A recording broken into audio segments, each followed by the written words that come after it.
Yeah, the dog show. Hey, woo. You ready? The dog show with Nick and Joe. It's a beast. It's going down. It's off the chain. It's off the leash. I'm tuning in Friday every week. The dog show podcast. Yes, indeed. Hold up. Check out the podcast. Listen to it online. Giving you advice to help train your K9. Take your dog to the next level from the experts of obedience. The dog show, dog show. Guaranteed you're needing this. Ayy, Off the Leash K9 Training, Facebook and IG, and the site is so amazing. Yeah, the dog show with Nick and Joe. Hold up, the dog show with Nick and Joe. Ayy. All right, let's get in some sponsors. We want to thank DemonABitesuits.com. Check out Chris Pell, the owner, super cool guy. Off Leash K9 Training swears by Demon A Bite Suits. By far the best bite suits on the planet. Check them out on Facebook for really cool pictures and videos as well. Use discount code DOGSHOW for 10% off your order.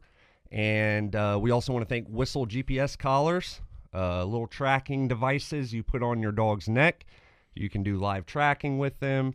Or if they are wandering around the neighborhood, they accidentally get out of the fence, no need to worry. You don't need to call anybody. Just pull up the app on your phone, and you can see exactly where they're at. Dog Show for $15 off the unit. Let's get into it. Power up request received. Initiating systems. Powering of transmitters. Live from OLK9 Studios in Virginia. They tell it like they see it. They educated the not so educated. And you'll laugh your ass off. Introducing The Dog Show with Nick and Joe. A podcast with knowledgeable info, rants, and absolute randomness. You're listening to the sounds of uncensored honesty from two of the most respected dog trainers in the industry. Live on Facebook every Friday at 2 o'clock Eastern Standard Time. New episodes available for download every Saturday. The Dog Show with Nick and Joe. Download on iTunes, Google Play, and iHeartRadio. And special pop-up episode of The Dog Show. Little joint episode of Treadmill Talk with Tank Mosely.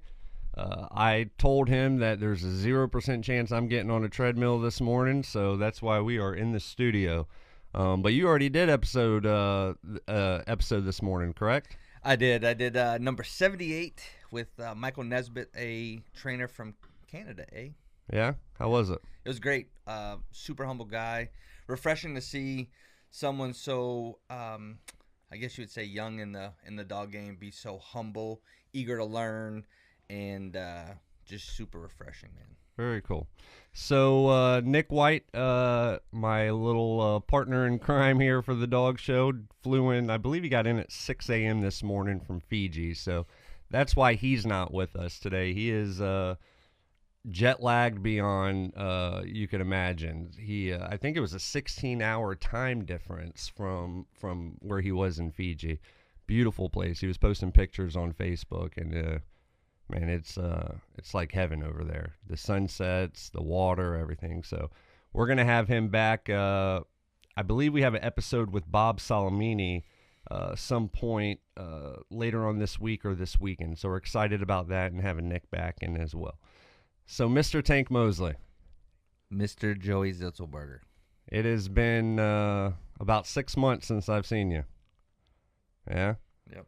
I feel like we shouldn't call you Tank anymore. I feel like we should probably call you like Golf Cart or something now. Like, you have lost a fucking person, man. Well, thanks. It feels good. I want to start by saying thank you for having me on. This means the world to me. The other day when you were on Treadmill Talk and you actually said, wait, Tank, don't go. Before you go, I accept only if you come on this. And, like, I almost fell off the fucking treadmill. It hit me right in the heartstrings. And anybody that's watching this, I can tell you, you're going to see a grown man cry again. You're going to see humility. You're going to see compassion, sparks. You're going to see and hear me own up to a lot of things that I screwed up. So get a box of tissues ready, because if you have a heart, you're probably going to use it today. So without getting into personal details, Tank and I, we have a history together. We've known each other for over 5 years now. We've worked closely with each other. We've been extremely close friends for the majority of those years.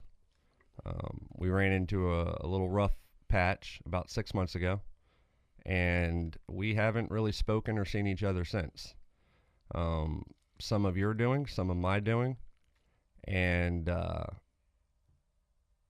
you reached out to me about a week ago and just said, "Hey, I miss you," and we started talking, and a lot of things came out on the table, and I felt the sincerity and you being genuine. And for me, I thought, who am I? What kind of fucking asshole would I be if I didn't give you an opportunity to revive yourself, reinvent yourself?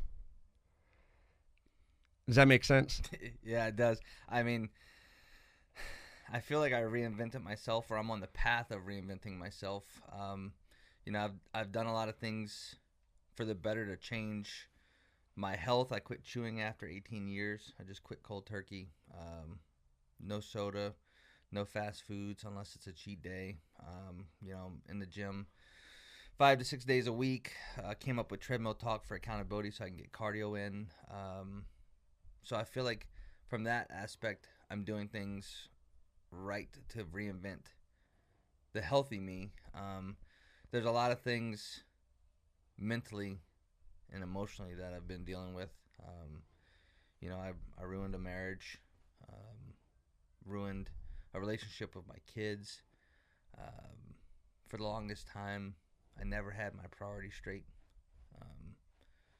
And I still don't. I'm working on that. I lost a lot of friendships, and people along the way have said, "Well, fuck, if they were your friends, they'd be by your side." Well, that's not true. Like, that's not true. You do things to people that are your friends, you're gonna push them away, and it took me a long time to understand that. Like, I was really mad at some of the relationships I lost. Man, this is gonna be tough to get through, bro. Like, I was mad at the relationships, but now I understand it. And last week, you were the first one that I reached out to, and that day was different than the rest. I got done treadmill talk, and actually, back up, I didn't have treadmill talk.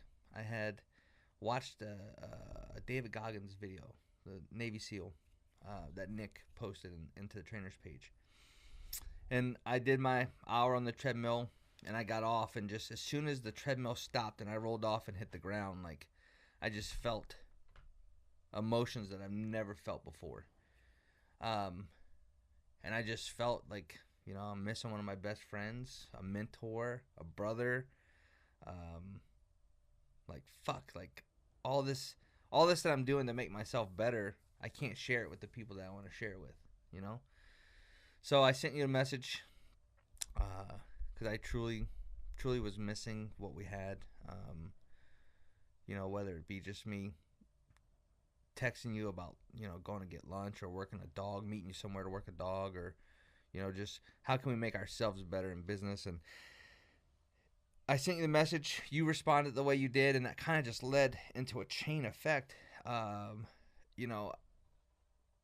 My vulnerability actually inspired some folks that I texted that day, and some amazing things happened. And out of the relationships that I lost, those people I texted, all but 2 responded back.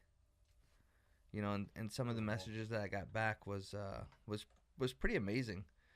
Kind of similar to what you said, where you knew this day would come. Another trainer told me that, it was the best birthday present she could ever got, hearing from me, and basically owning up to my mistakes, and that we're all human. So and I haven't told you this yet because I wanted to wait until we were in person. I guess it's kind of vulnerable for me to do this, you know, in front of hundreds, if not thousands of people. I've always had a very difficult time with my stubbornness and forgiving people. And it goes as far back as, without getting personal, family members. And I'm very stubborn when it comes to that. I always think to myself, I've always thought to myself, you know, if we don't see eye to eye, fuck it. I don't want nothing to do with you. And I've never been a really forgiving person.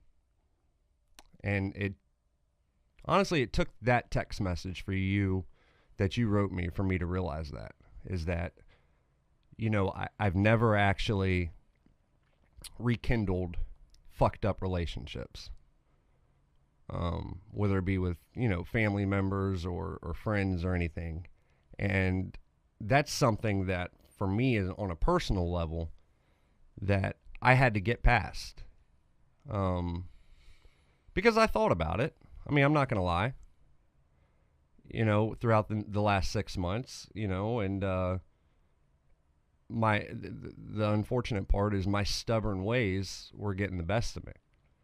And my shitty habits were getting the best of me. So I'm glad that you reached out. I really am, for obviously multiple reasons. But one of them being that now I can work on something that has been so shitty in my life, which is understanding that everyone makes mistakes. You know, regardless of the magnitude of the mistake, everybody makes them. So it's a matter of, you can either be salty and bitter and, you know, put that person out of your life forever, or if that person genuinely understands that mistake or those mistakes that they made, and they're willing to work on it to make themselves better as a person, then you have to forgive. You have to move forward, and you have to put your own ego to the side, right? Yeah. And open up and invite that person back in and give them an opportunity, not necessarily just you know, specifically, but just people in general. Give them an opportunity to show you. Because I've made mistakes, you know, obviously we all have, and I've made big mistakes. And if it weren't for certain people in my life forgiving me when I asked for forgiveness, then who knows where I'd be right now. Right. So that's why a lot of this is so important to me. You know, I've seen your success go from literally weed eating at the headquarters facility for $20 on a weekend to being an incredible trainer, running quite a few locations, being one of the go-to trainers at headquarters in Woodbridge, and you know, somebody dependable. And it's been awesome to watch. For me personally, I have my opinions on what happened 6 months ago, or leading up to what happened 6 months ago, and I shared a little bit with you. I think it's very difficult for anyone in any business to go from weed eating for $20 to not being wealthy, rich, whatever, but being able to support your family without wondering if your electricity is going to get shut off. It's very difficult, because I've been there. It's very difficult to get to that level and so quickly and not let it get to your head. You're looked at as one of the best dog trainers in the country. That can go to people's heads. I'm not saying it did for you specifically. I'm just saying in general. And it's important to always remind yourself, because I know we have a lot of dog trainers that listen to this show and a lot of dog trainers that watch this live feed. Being humbled in this industry is one of the best qualities that a trainer can have. I legitimately feel like that. If you have a huge ego in dog training, and they're fucking out there. I have friends of them on Facebook. I don't comment or like any of your shit, so take that as a hint. But if you have an ego in this industry, it's so apparent, it's so obvious. And anybody who knows anything about this industry knows that there's absolutely zero room for you. You're always learning. I learn with every single dog that I train, with every trainer that I have interactions with. I learn all the time. I learn whether I'm going to use that. I learn whether I'm not going to use that. I learn a ton of stuff. It's very important to me that if anything comes out of this episode right here, it's not so much the reunion of Tank and Joey, okay? I think it's a great thing. But for me personally, I want everyone to understand that egos can kill relationships. They can kill your abilities to learn, to train. Being humbled is probably, in my opinion, one of the best qualities a human being can have. And when you reached out to me for the first time in a long time, and don't take offense to that or to this, I felt true, genuine humbleness from you. And I appreciated it. I really did. So,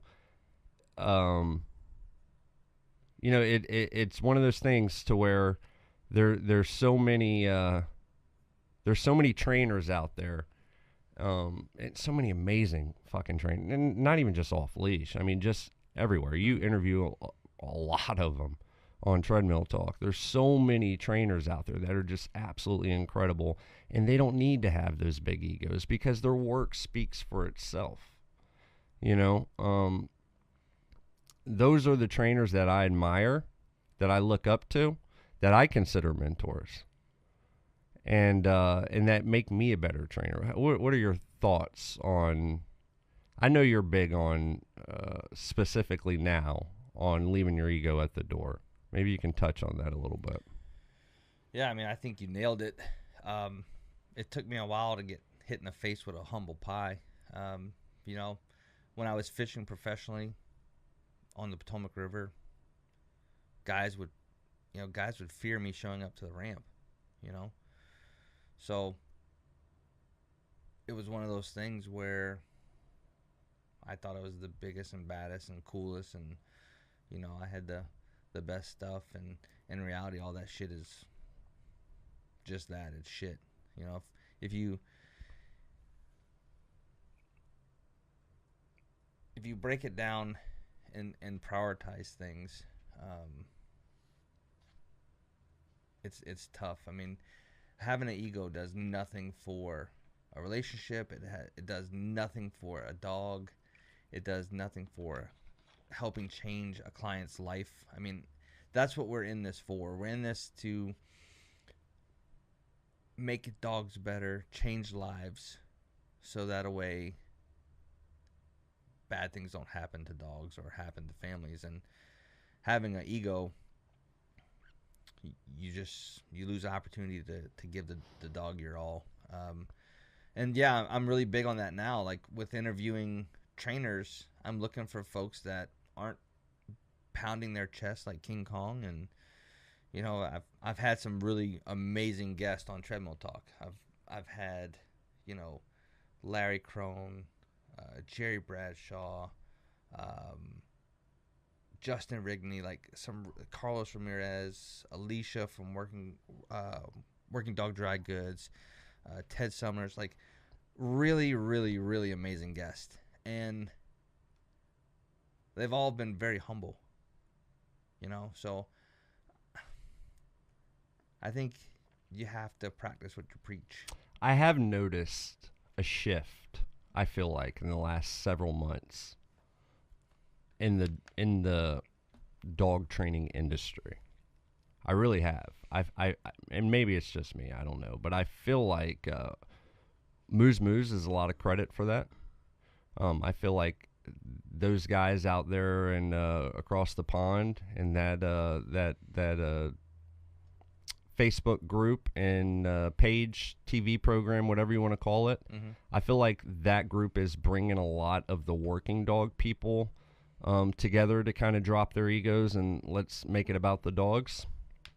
I feel like on the pet side, a lot of egos are being dropped and they're making it about the dogs. And at the end of the day, that's why we all got into this. You know, it wasn't to, I can only speak for myself, so I'm going to. When I got into this, this was a passion I didn't realize I had. You know, it was a found passion. And there's two things that I really, really enjoy doing, and that's training dogs and riding my Harley.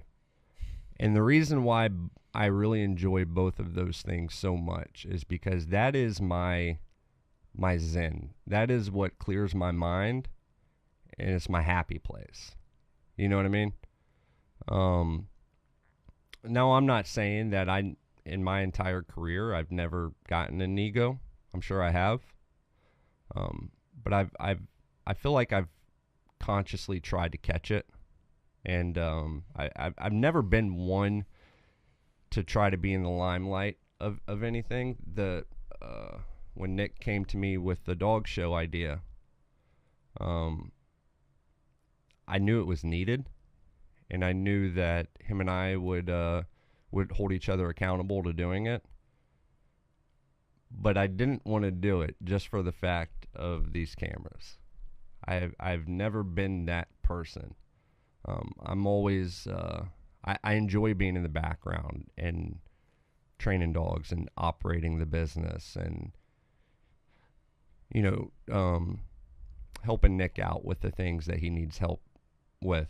You know, that's what I enjoy. I enjoy being at home. You know what I mean? I enjoy those things. I enjoy being with my wife. Speaking of my wife, happy anniversary, sweetheart. Our anniversary was yesterday. And I think we're going to go out tonight and celebrate. But anyhow, I enjoy those things. You know, so this show was extremely difficult for me. So that's one thing that I feel like I had off the get-go was I don't like cameras on me. I don't like a lot of people to know who I am. So that helped me with checking my ego real quick because I didn't really care about all that from the get-go. But, you know, it is one of those things where you have to remind yourself, you know, that it's always got to be about the dogs. It always has to be about the dogs, regardless of your personal intentions of getting into this business. Because the truth is, if you're in this industry as a trainer, handler, whatever, and you're only concerned about yourself and how you look, you're going to be weeded out really quick. There's a lot of really, really good trainers out there that are going to call your ass out, and they're going to give you your own piece of humble pie. Mm-hmm. And that's the last thing you want. I've seen it happen, and I've been literally embarrassed for those trainers. So anyhow, that's something really big that I wanted to talk about this morning was being humbled and leaving your egos at the door for the dogs, for the clients. If you're a handler, for your safety. For if you're a police handler or military handler, I mean, you're the last fucking person that needs to have an ego. You should be soaking up as much shit as possible you should be attending every seminar possible. Whether you take stuff out of it or not, learn as much as you can, and maybe it'll save your life one day. You never know, and, so anyhow, so you, enough of the mushy stuff. So you are huge into decoying now. Yeah, so, and I talked about this recently on a treadmill talk where, right after Hurricane Harvey went through Texas and devastated Texas, and we went on our relief mission, we came back, and you actually went with me to take the U-Haul truck back. Yeah. And we were standing in the U-Haul. I'll never forget it. We were standing. Pull that mic up a little bit closer to you. We were standing in the U-Haul building, and you were telling me what you were getting ready to do. Like, you were going here, going there. You're getting ready to spend a week with Cody, and I looked at you like, are you retarded? Like, why are you going to leave and spend all this money to go to these, like, decoy camps to do this? Because of how busy we stay with. And just so everyone knows, the reason why that hit me and I wanted to do this was because I had learned mostly everything there was to know in dog training. Tracking, detection, basic obedience, advanced obedience, off-leash obedience, service dog therapy, all that stuff. There was one thing that I was completely stupid about, and that was decoying. Because to me, all I thought was, all these guys do is put on a fucking suit and get bit by a dog. Like, who the fuck wants to do that, right? There's so much more to it, though. So I reached out to a good friend, brother, really, of mine, Cody Talent, and said, man, teach me everything you know. So I went down to Georgia. Anyhow. Yeah, so you get back with a busted knee, but you got this suit and these cleats, and you're telling me about it, and then Joey Morris came up. Yep, he brought me my dog with D2. Yep, and he brought his Lycan Dexter, and we were in your front yard. In fact, I was just telling this story yesterday about when that Fairfax County cop walked up with his chest out, and we couldn't see his dog because it was a killer, and blah blah blah blah blah. But anyway, he needed some humble pie too, by the way. Definitely.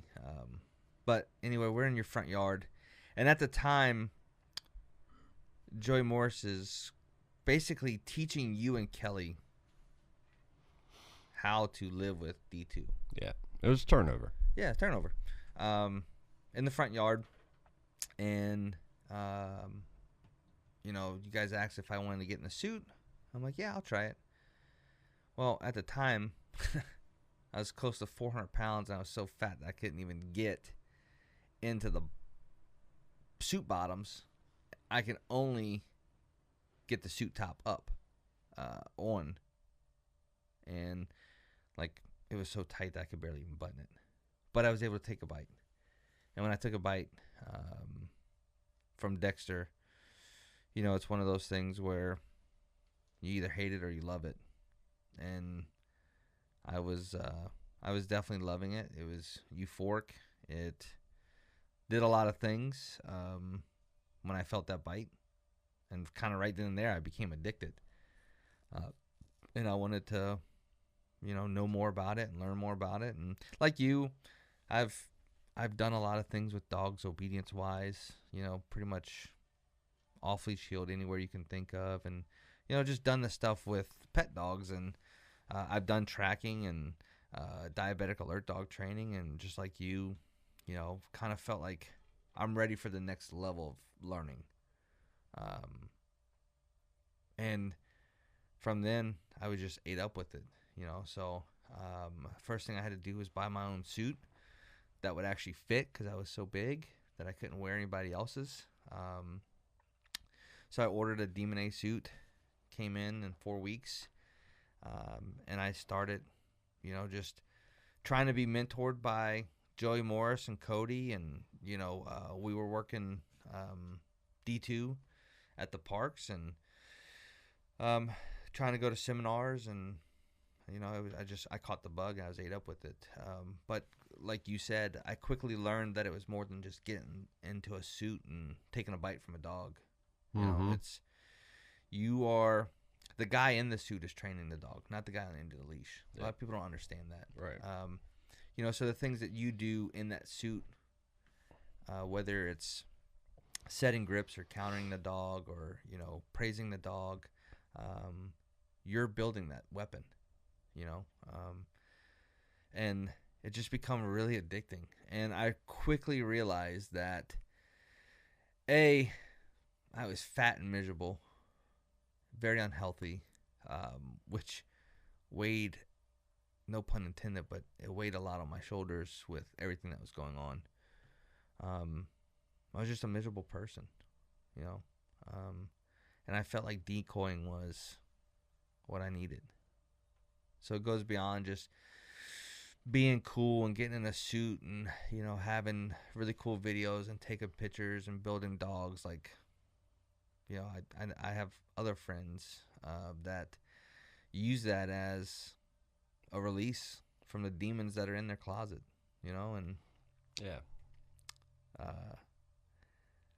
I made a decision that I was going to get as fit as I could to give the best fight to the dog and be healthy and happy again. And I've traveled to Arizona to learn from guys, and Maryland and just all over North Carolina. And it really is an art form.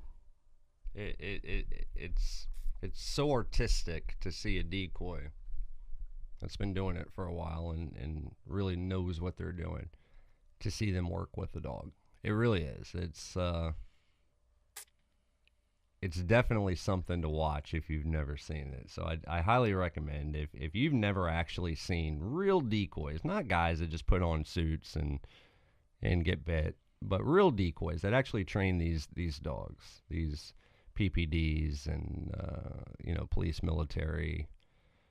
If you can watch a trainer do that, it's something to see. It really is. I absolutely love watching Cody Talent. He to me, he's like a rock star when he steps onto the field. It's almost like seeing your favorite band play at a show when Cody steps on, and that's just how I feel.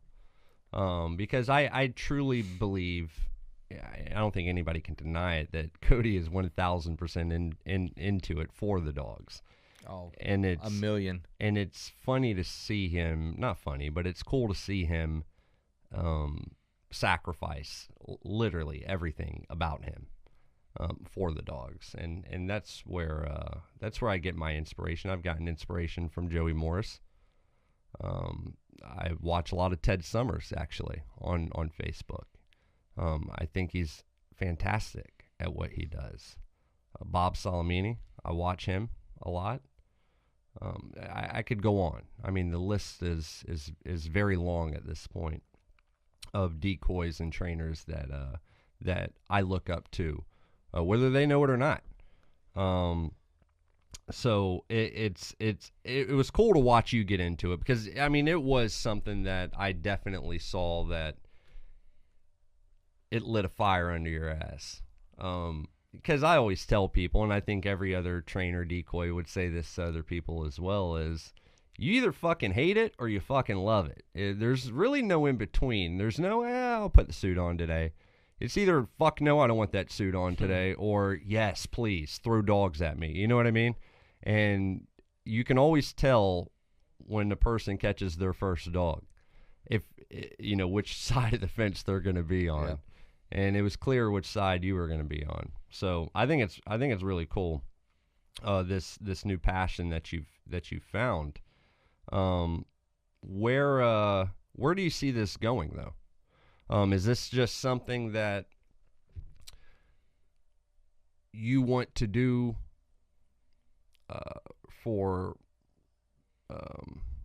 therapy, in a sense, self-therapy? Is this something that you can see yourself focusing on doing more as a full-time type thing, career-wise? Well, I'm never going to put obedience to the side. I mean, that's the roots. I get bored occasionally of teaching sit and down and all that stuff, but It's repetitive.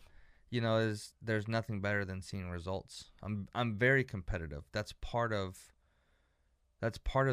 some of my issues, is being so competitive, whether it was fishing or, you know, obedience or decoying, or I always want to be the best, and that's hurt me a lot.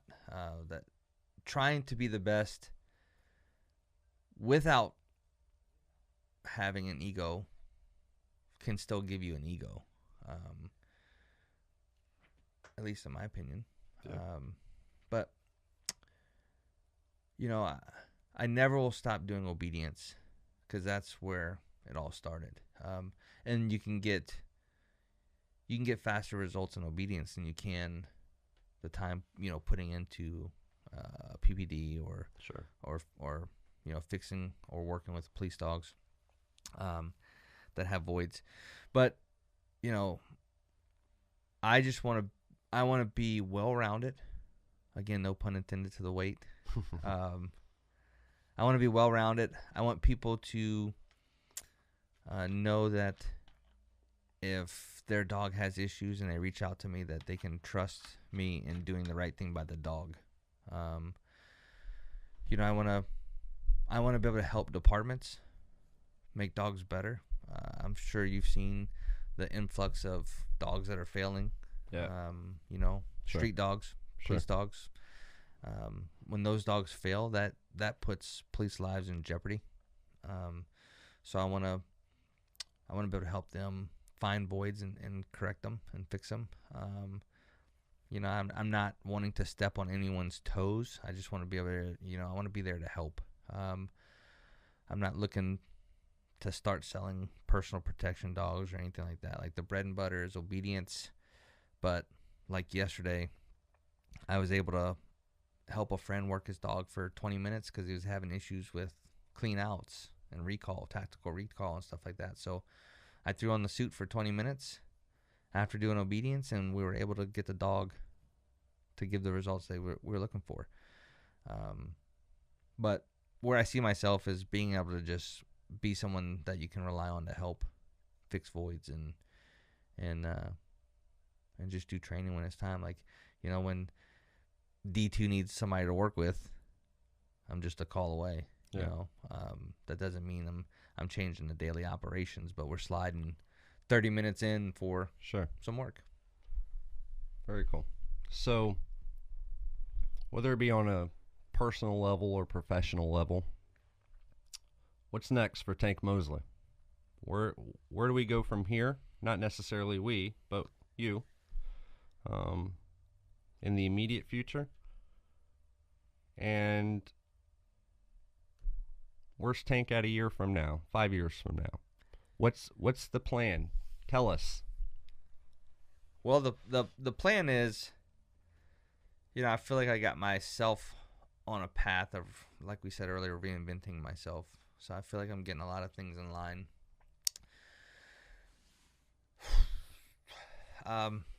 You know, I lost a lot of time with my family, with my girls, my 4 girls, who Kendall is outside watching.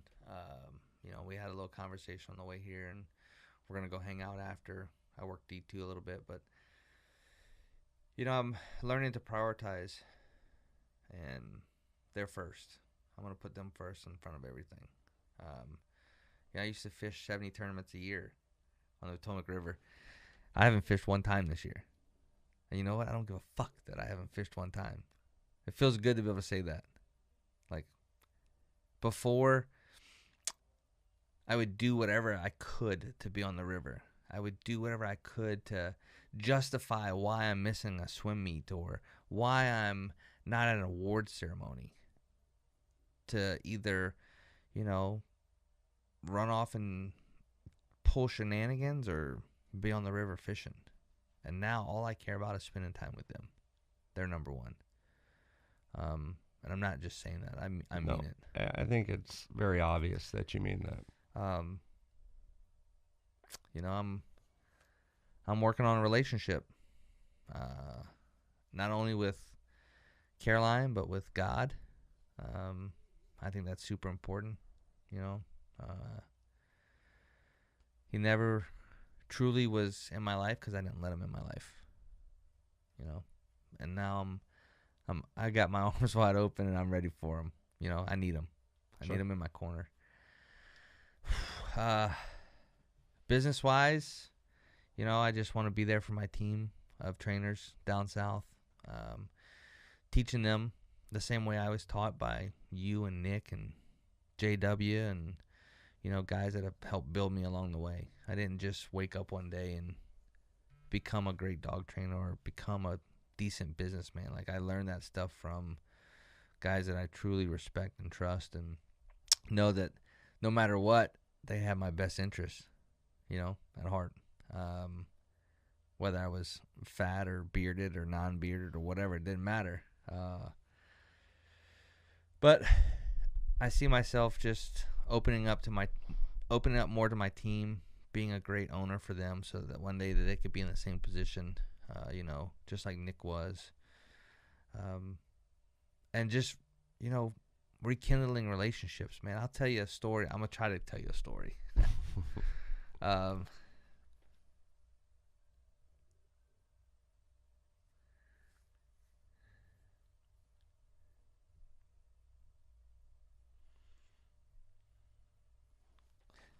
We knew it was going to be tough. Yeah. I didn't think it was going to be on this part, though, man. Fuck.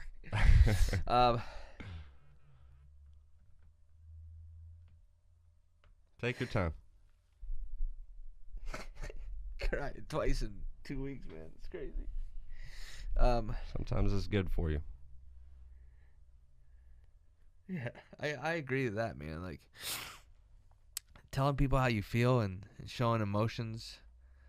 Again, putting your ego to the side to tell somebody you care about them or love them or miss them. When I walked in today, you hugged me like you missed me.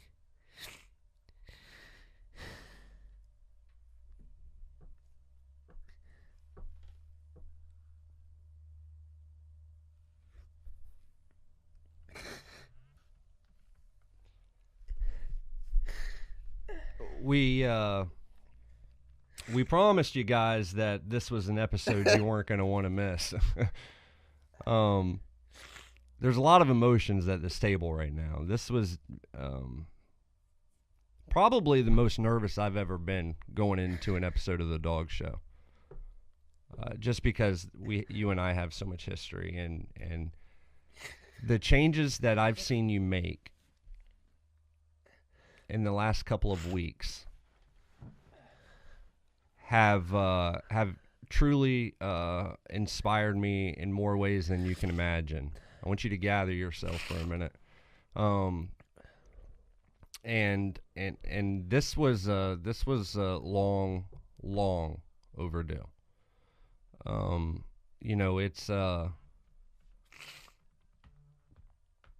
It woke me up, like I said at the beginning of the show, to a lot of things, a lot of my own faults. And, I truly believe that everything does happen for a reason. I actually have it tattooed on me.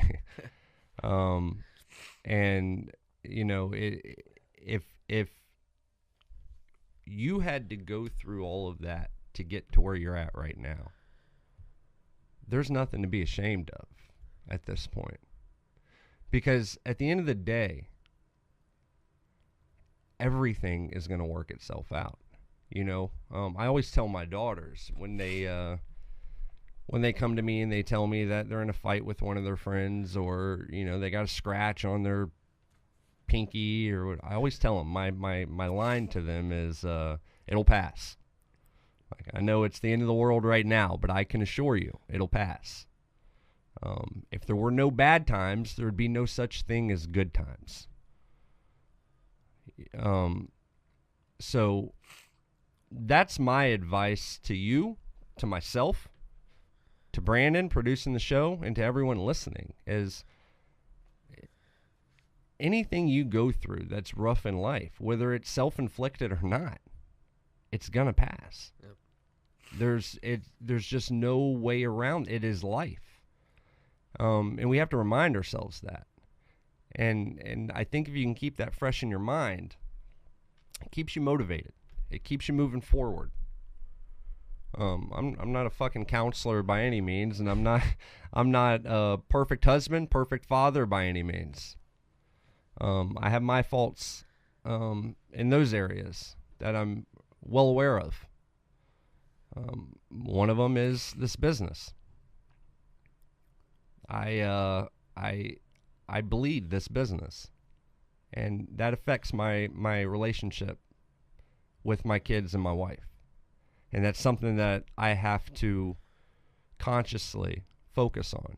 And not the way I've done it in the past, to where I change for a week. Yeah. Right? We've all been there. Yep. As husbands and fathers. We change for a week, and then we slip right back into to where we were.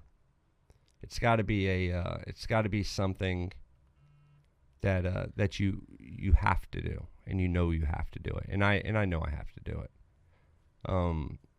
There's a lot of things I miss with my kids, and I'm there daily, but I'm physically there daily. Right. So that's something that I'm working on personally. So it's not just Tank. Just understand that it's not just Tank in his own battles. You're not the only one that goes through this shit. I think all of us do to an extent. And I tell my trainers this all the time, and Brandon can vouch for this. Complacency is, in my mind, the number one disease in the world. Complacency can kill and destroy relationships of all kinds. It can destroy your job. It can destroy your mentality, your positive thinking, everything. Now, my theory on this is, and this is what I tell to my trainers, is everyone's going to get complacent. It's a natural part of life. Everyone's going to get complacent. It's a matter of how quickly do you realize it and snap yourself out of it. And if you can consciously catch yourself very quickly when you get complacent, whether it's with your career, your marriage, your relationship with your friends and your kids and everything, if you can catch that and try to snap yourself out of it as quickly as possible, everything's going to be fine and it'll pass. So please continue. Well, what I was going to say is, forgiveness.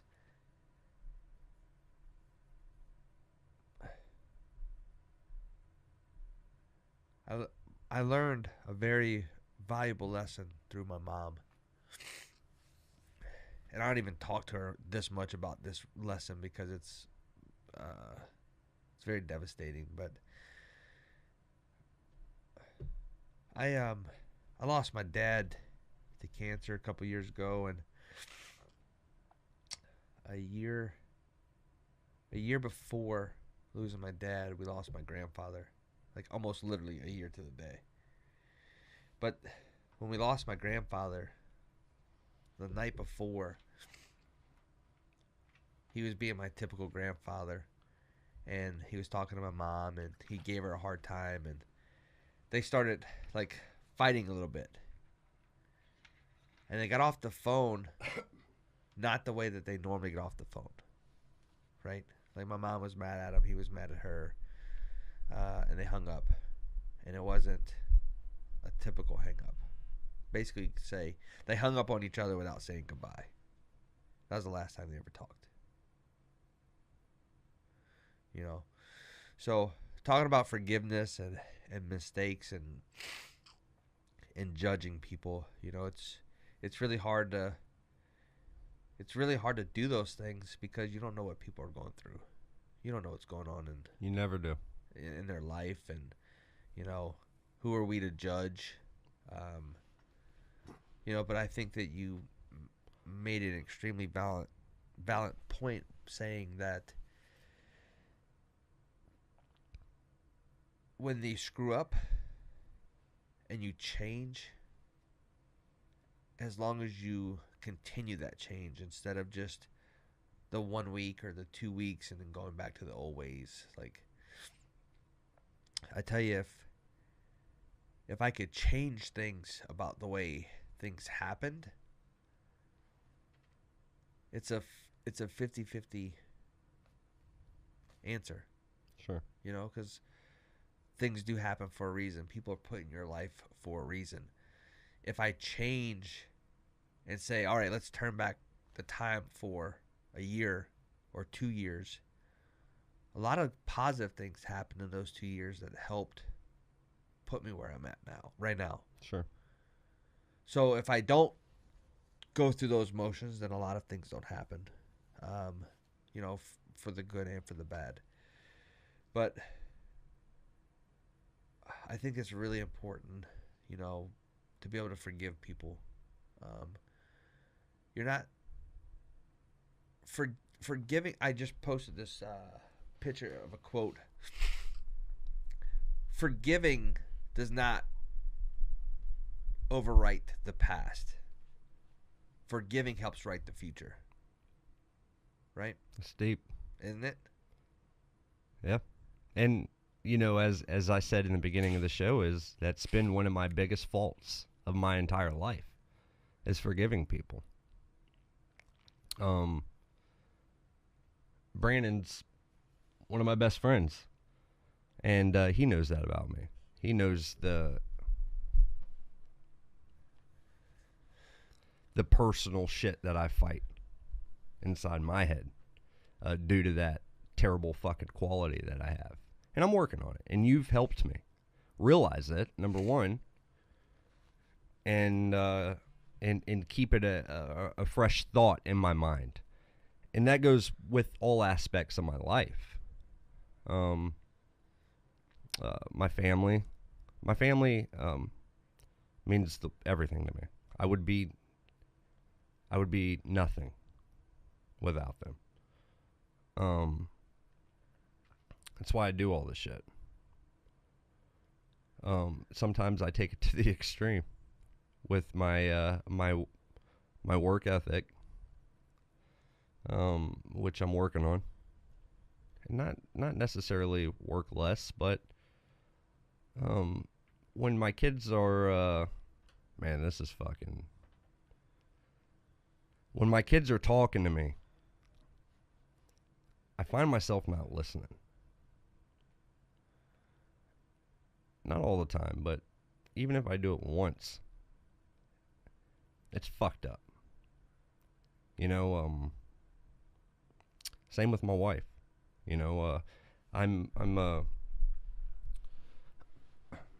My wife is, for anybody that knows her, she is a very honest person when it comes to if she feels a certain way about something. She's not gonna sugarcoat shit. Yeah. She's gonna tell you how she feels, and there have been a lot of times to where I've hated that quality about her. But at the end of the day, she has made me who I am. The good parts of me, at least. Right. And I feel like I just need to give her an opportunity to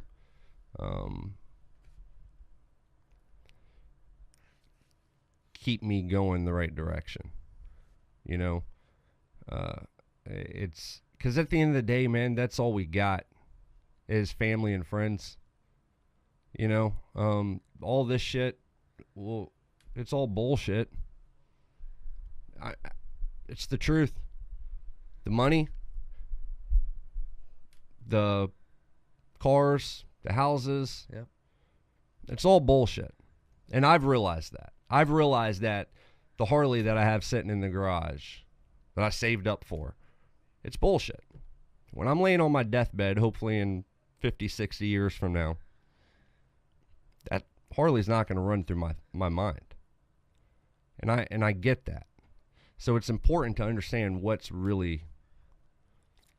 life is really about, you know? And if you can balance all of that, and that's the fucked up, tricky part, is balancing, at least for me it is, balancing the life, the personal life, the relationships, the work, the dreams, the goals, the aspirations, everything. If you can balance all that in a pretty even way, then I think you're gonna find what true happiness really is.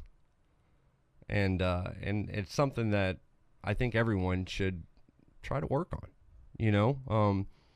I get that there's a lot of people listening to the show and watching the show that work 9-to-5 jobs, and they leave their shit at home, or leave their shit on the desk when they come home, and they don't think about work until 9 o'clock the next morning. Right. I used to work a job like that. I was miserable at that time. There's a lot of times right now where at 5 o'clock I wish I could put this shit down. So it's me finding that balance, right? Yeah. 'Cause I love what I do. I absolutely love what I do. I love my career. I love my job. I love who I work with. And I love changing lives. But I can't let my personal passion affect what's most important to me. And I feel like you have realized that recently. Yeah, I mean it's taken me a long time to figure it out, man. Like you said, all this is bullshit. When I didn't have my family, like the Gixxer 1000 in my garage meant nothing. Like, I despise it now because they weren't there when I bought it. Yeah. Like, I had the money to buy it. I didn't need it. I wasn't even looking for it. I didn't want it. But I saw it pop up and I'm like, oh, okay, that's cool.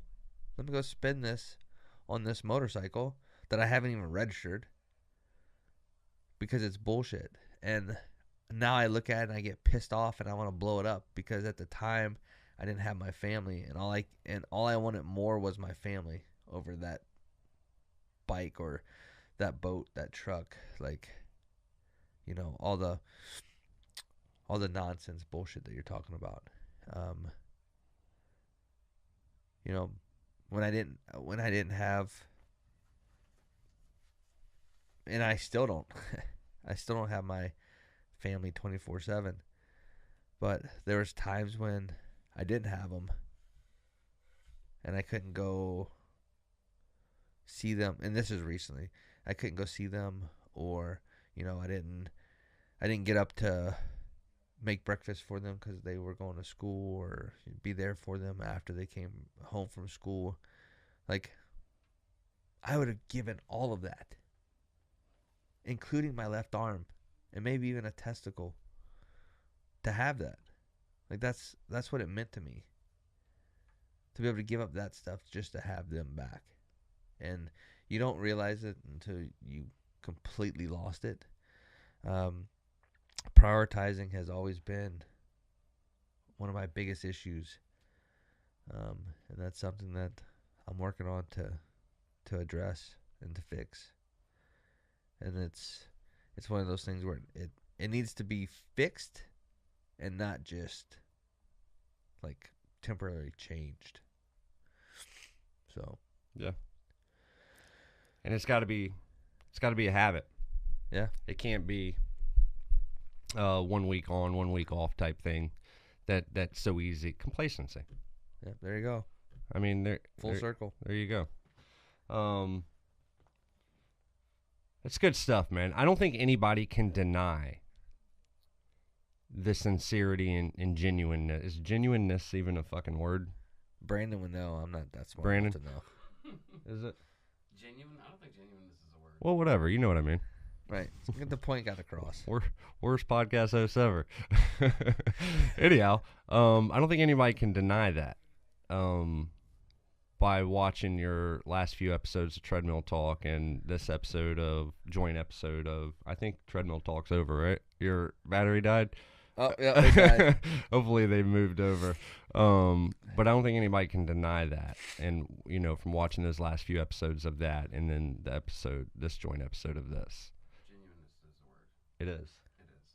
Nice. Of your genuineness.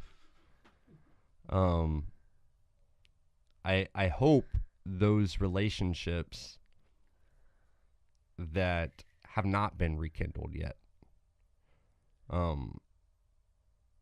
hope that they're listening to this and they see the genuineness of it, and I hope they reach out to you,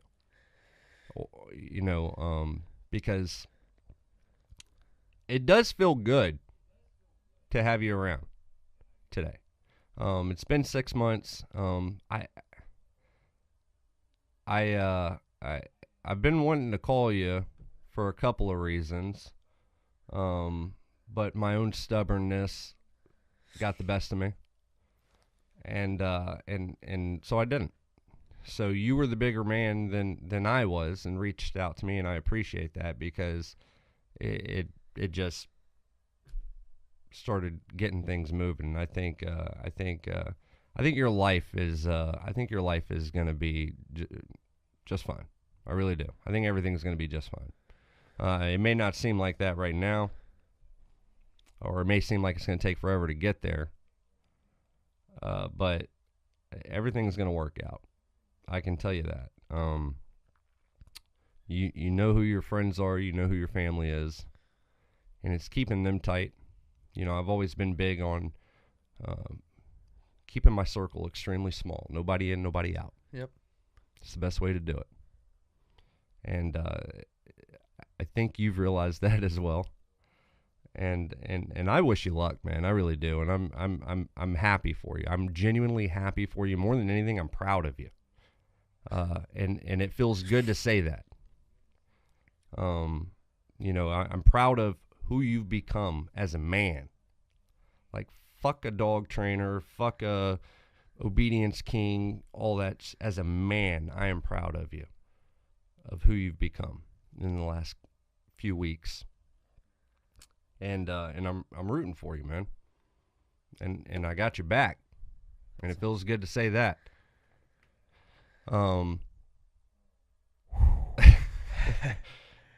This has been like a fucking Dr. Phil episodes. Well, I appreciate that. I love you for that. I've dreamed of this day, honestly, because I didn't know when I sent the text message which way it was going to go. I think it made it worse that we still had to work with each other. Because like here was one of my best friends that we bullshitted about everything, and then completely cut it off, but it's still got that work relationship. Because we're on a chat that goes 24/7. Any sales lead that comes in, any sale that goes out, I still close sales for Fredericksburg, and, you still sent me leads for this and that. And so the business side was there. So I think that made it even harder, because where I wanted to, send you the kissy face emoji because we just scored a close on a sale, all that stuff went away because of my decisions that I made as a human being, just crushed all that stuff, and after I had my interview with Cody last week, my phone blew up.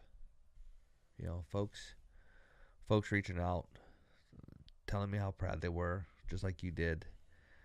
Folks reaching out that I didn't expect to reach out, and then, like I told you in the beginning, there's folks that I haven't heard from that I was expecting to,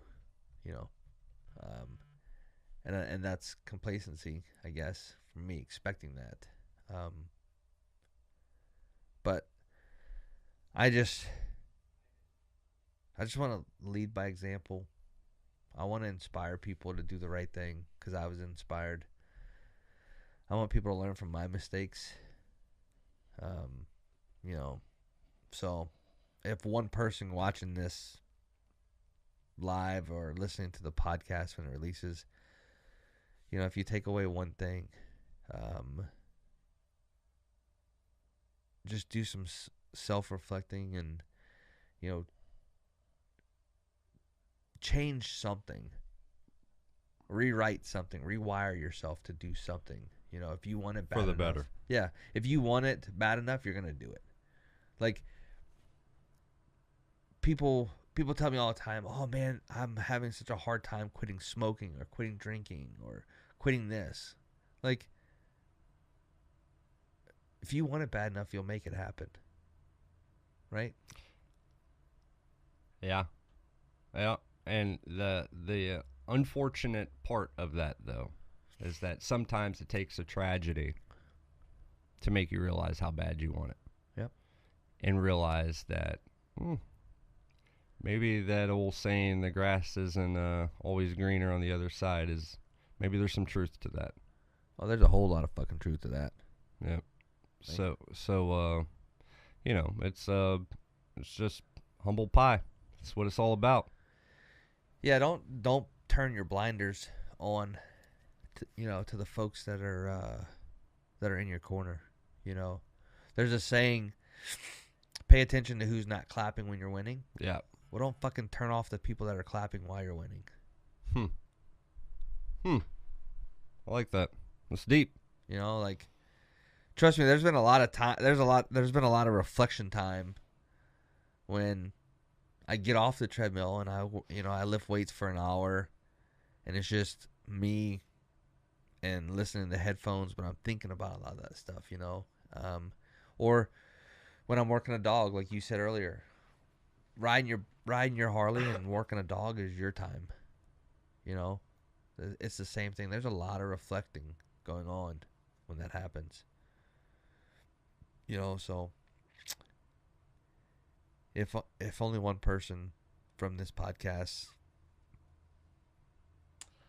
can relate, then I think you've inspired a few people today. I think that's safe to say. So, we're running short on time. I want to thank you for coming in and sitting down and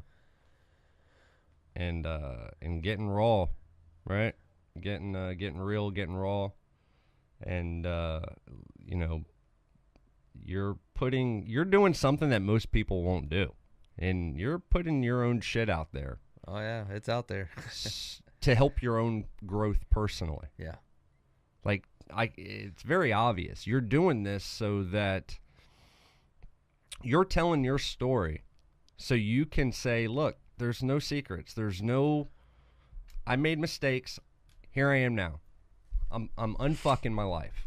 Yep. And for those people that can't respect that, well, they're unfortunately probably going to hit their own piece of humble pie at some point. So, thank you for coming in. It's good to see you.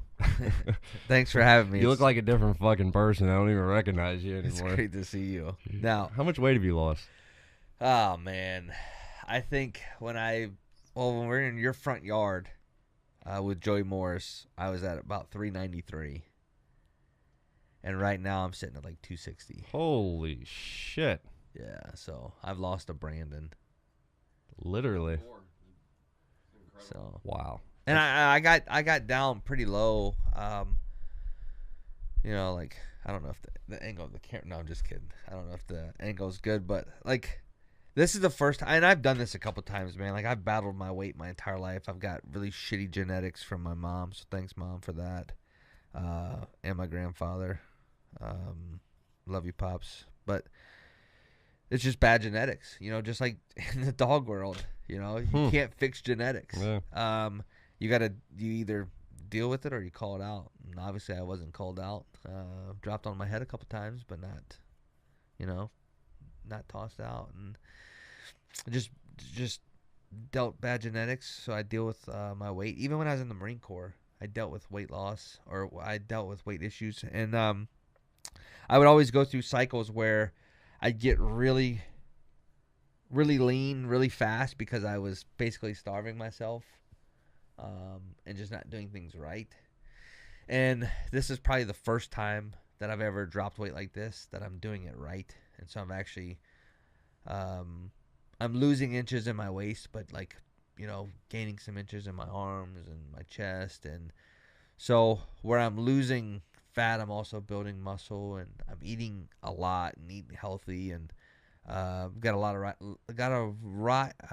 a lot of the right people in my corner helping me. You know, Desiree Joyce, Cody's wonderful lady, has helped me along the way with sending me, literally messaging me meals and workouts, you know, inspirational quotes, and like, you know, you don't have the balls to do this workout today, like one of those things. And of course she would absolutely kill me with some of the workouts that she would send me, but because she called me out on it, I was like, there's no way I'm going to let you not see me do this, you know? So accountability, motivation, accountability. That's the biggest thing, you know? You just said it, but coming in here, not only can we work on things that that you and I need to work on, but coming on here and telling my story is accountability, you know? Sure. Now, being vulnerable leads to accountability. Sure.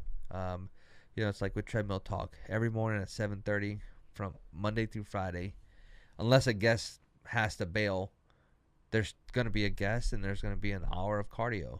Yeah. And at 7:32, if I'm not live, my phone is blowing up. Literally. Nice. You know, my messages are going off. And Get your ass on that treadmill. Yeah. Right. I've had to take pictures when there's days of no guest and literally send pictures like, look, I'm working out. We just don't have someone to talk to. Sure. So that accountability is nice, you know, and I put it on myself. I requested that myself. And, you know, coming on here and being vulnerable, hopefully inspiring someone, you know, taking my bad mistakes and hopefully helping somebody out, making good decisions. Sure. That's all that I can ask for. You know, and I know we're running short on time, but I'm really looking forward and, you know, going to jump into my Demon A bite suit. There's a little plug for you that I just got through Chris Pele. In fact, I was in Arizona with Chris, JJ, and Cody at the seminar they just did, hosted by Armor K9. Phenomenal seminar.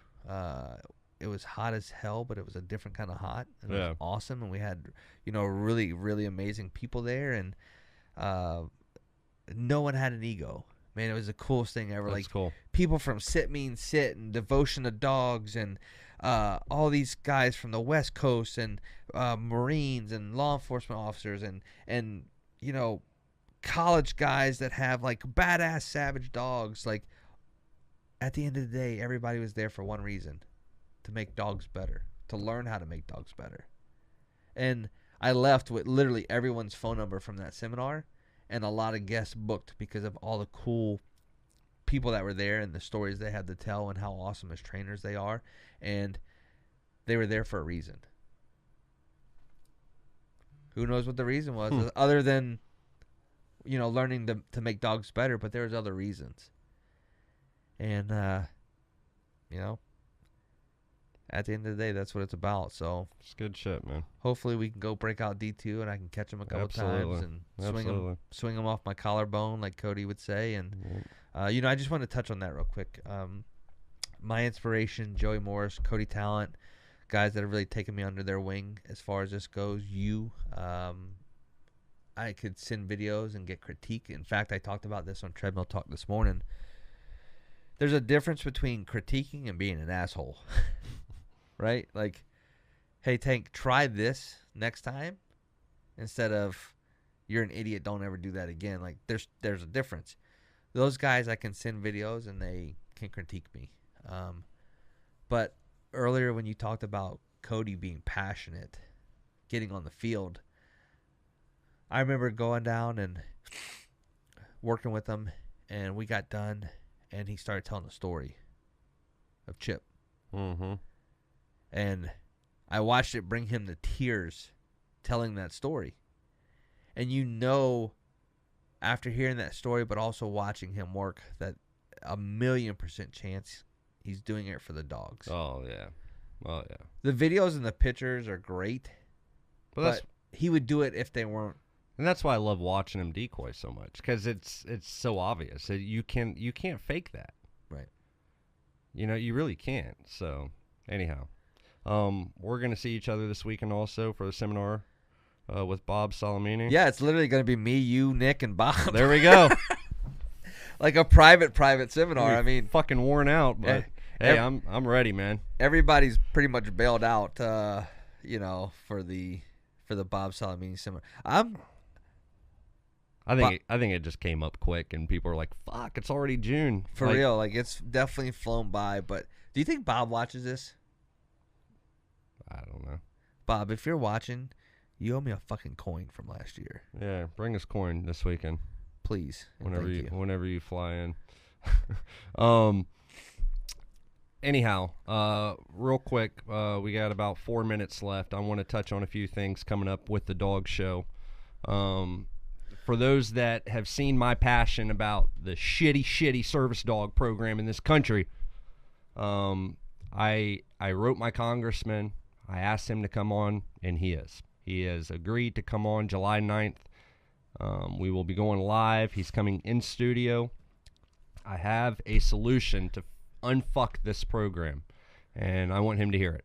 And if anything, I want the service dog problem in this country to be something fresh in his mind. I want him to represent us the right way when it comes to that. So if you guys have questions you want us to ask him, send it in to info@thedogshowpodcast.com. Want to thank Brandon for hitting the boards today. Sean had some lessons. He couldn't do it. So appreciate it, Brandon. Good job.